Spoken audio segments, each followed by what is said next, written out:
Train से सफर के दौरान जंक्शन, टर्मिनल या सेंट्रल के साइन बोर्ड जरूर देखे होंगे। क्या आपको पता है कि टर्मिनल, जंक्शन और सेंट्रल स्टेशन में क्या फर्क होता है? इसके अलावा क्या आप जानते हैं कि ट्रेन 1 लीटर डीजल में कितना माइलेज देती है?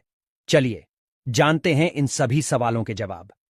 जंक्शन। भारतीय रेलवे के मुताबिक रेलवे स्टेशन में जंक्शन नाम तब जोड़ा जाता है जहां 3 अलग अलग रूटों का मिलान होता है। जिस स्टेशन से 3 दिशाओं के रूट निकलते हैं उस स्टेशन को जंक्शन कहते हैं। भारत में 300 से ज्यादा जंक्शन है। देश का सबसे बड़ा जंक्शन मथुरा है, जहां से 7 अलग अलग रेल रूट निकलते हैं। टर्मिनल या टर्मिनस। टर्मिनल या टर्मिनस ऐसे स्टेशनों को कहा जाता है जहां से आगे जाने के लिए रास्ता ना हो। टर्मिनल में ट्रेनें आती हैं, मगर उन्हें उसी दिशा में वापस जाना पड़ता है। टर्मिनल स्टेशन से एक ही दिशा में ट्रेनें चलती है। इस समय देश में लगभग 27 टर्मिनल स्टेशन हैं। Central station. जिस रेलवे स्टेशन के नाम के आगे सेंट्रल शब्द जुड़ा हो, समझ लीजिए वो सबसे महत्वपूर्ण और व्यस्त रेलवे स्टेशन है।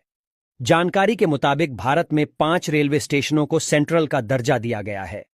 मुंबई, चेन्नई, त्रिवेंद्रम, मैंगलोर और कानपुर रेलवे स्टेशन के आगे सेंट्रल शब्द लगाया जाता है। सेंट्रल स्टेशन सबसे ज्यादा व्यस्त होता है। यहां गाड़ियों का आना जाना दूसरे स्टेशनों के मुकाबले ज्यादा रहता है। इसके अलावा ऐसा भी जरूरी नहीं कि किसी शहर में एक से ज्यादा रेलवे स्टेशन होने पर वहां पर सेंट्रल स्टेशन भी हो। जैसे कि भारत की राजधानी दिल्ली में कोई भी सेंट्रल स्टेशन नहीं है। स्टेशन, सेंट्रल, जंक्शन और टर्मिनल रेलवे स्टेशनों को छोड़कर बाकी सभी रेलवे के ठहराव वाले स्थानों को स्टेशन कहा जाता है। भारत में लगभग 8,500 से अधिक रेलवे स्टेशन हैं। हाल्ट ऐसे स्टेशन को बोला जाता है जहां पर सिर्फ पैसेंजर या लोकल ट्रेन रुकती है। इमरजेंसी में दूसरी ट्रेनों जैसे कि एक्सप्रेस ट्रेन, इन्हें भी रोका जा सकता है। इस तरह के स्टेशन को गांव और कस्बों में बनाया जाता है। आपको अपनी मोटरसाइकिल या कार का माइलेज तो जरूर पता होगा, लेकिन क्या कभी आपने सोचा है कि आप जिस ट्रेन का सफर करते हैं उसका इंजन कितना माइलेज देता है? अगर आपको नहीं पता है तो हम आपको बताने जा रहे हैं उसका पूरा गणित। हमारे देश में सुपरफास्ट, एक्सप्रेस, लोकल, मालगाड़ी समेत कई तरह की ट्रेनें चलती हैं। सभी ट्रेनों का माइलेज भी अलग अलग होता है।